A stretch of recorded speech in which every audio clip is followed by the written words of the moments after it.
2022, quand on arrivait, la route de Waïgué était coupée.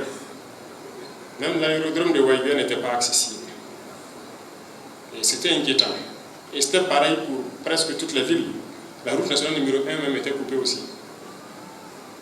Mais je pense qu'il faut saluer les différentes forces qu'on a engagées, les VDB, qui se sont sacrifiés pour qu'aujourd'hui, nous puissions nous installer dans des zones comme Ban, comme Ségué et comme Niense qui est en cours actuellement. Et les forces sont en train de pousser le combat jusqu'à la frontière. Et tout sera sécurisé.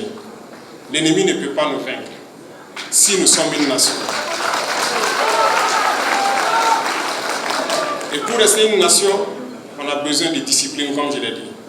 On a besoin d'abnégation, on a besoin d'avoir un objectif sur lequel on se fixe. Et là, c'est de ça qu'on va parler en long et en large. Si on n'a pas un objectif, on va errer dans la nature, on ne saura pas où on part. Et si on ne sait pas aussi d'où on vient, on n'a pas de repère, c'est comme quelqu'un qui est au milieu d'un désert, qui n'a aucun repère, il ne sait pas où aller, il ne sait pas quoi faire. Non, il faut qu'on ait des repères. Et pour avoir les repères, il faut repartir et interroger l'histoire. Et il ne faut pas occulter une partie de notre histoire. Et il ne faudrait pas aussi que le syndrome de Stockholm soit une maladie commune à tous les Africains. Vous connaissez le syndrome de Stockholm? C'est un syndrome qui fait que celui qui vient te faire du mal, tu finis par l'aimer et le protéger.